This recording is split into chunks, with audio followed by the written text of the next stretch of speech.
Deputy Sara Conial. Thanks, Chair. Please go on. It is said that absolute power does not come from an imposition from above, but by the choice of individuals who feel themselves more protected, renouncing their own freedom and granting it to a third party.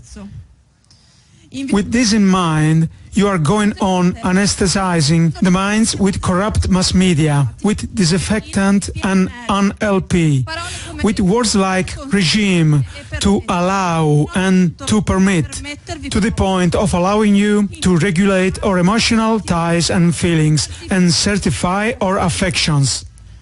So, in this way, Phase 2 is nothing else than the continuation of Phase 1. You just changed the name, as you did with the European Stability Mechanism. We understood that people don't die for the virus alone, so it will be allowed to die and suffer thanks to you and your laws for misery and poverty. And as in the best regime, the blame will be dropped only upon citizens. You take away our freedom, saying that it is our fault. Divide and rule. Our children will lose more. Rape the soul with the help of the so-called warrant of the rights and so on. The rights to school will be granted only with a bracelet to get them used to probation, slavery and to virtual lager in exchange for a skateboard and a tablet. All this to satisfy the appetites of a financial capitalism whose driving force is the conflict of interest, well represented by the WHO, whose main financier is the well-known philanthropist and savior of the world, Bill Gates. We all know this. Back in 2018, Bill Gates predicted a pandemic simulated in October 2019 at the Event 201, together with Davos friends. For decades, Gates has been working on depopulation and dictatorial control plans on global politics, aiming to obtain the primacy on agriculture, technology and energy.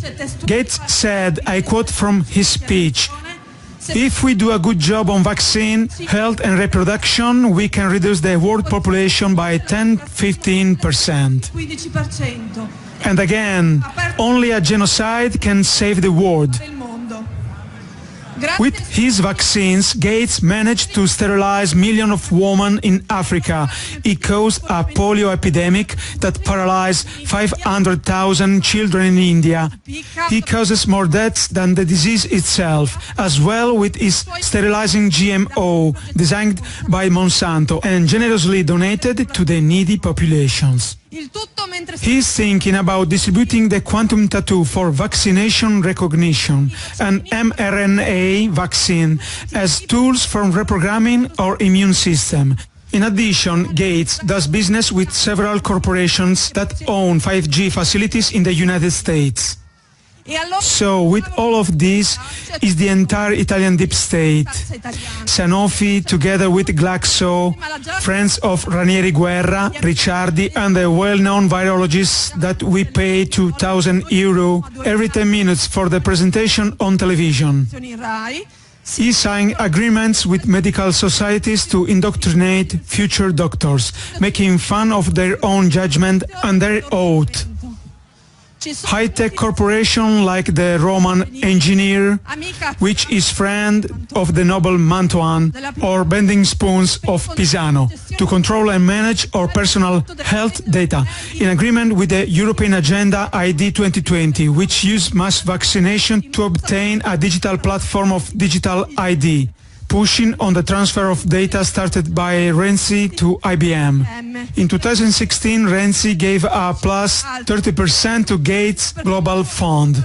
Aspen's friends, like the Saxon Colau, who, with his very expensive 4 pages report, without scientific review, dictates his policies as a Bilderberg general far away from the battlefield.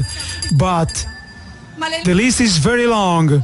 There is also Mediatronic by Arcuri and so on. The Italian contribution to the International Alliance Against COVID-19 will be 140 million euros, of which 120 million to Gavai Alliance. This is just a part of the 7.4 billion found by EU to find a vaccine against COVID-19, which will be used, as I said before.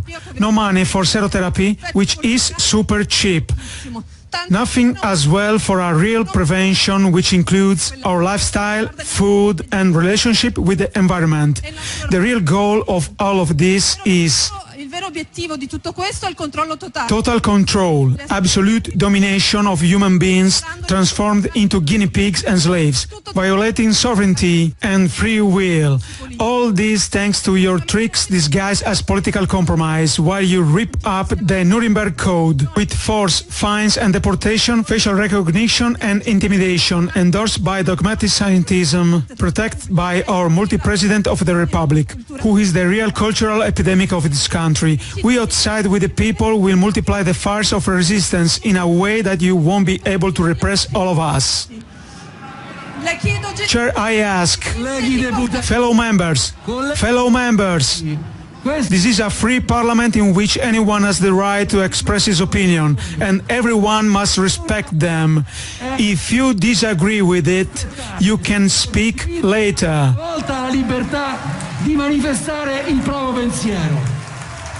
Enough.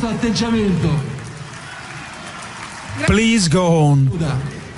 Chair, please be the spokesperson to give an advice to our President Conte. Dear President Conte, next time you will receive a phone call from the philanthropist Bill Gates, forward it directly to the International Criminal Court for crimes against humanity. If you want, tell us how we should define you, the friend lawyer who takes order from a criminal. Thank you.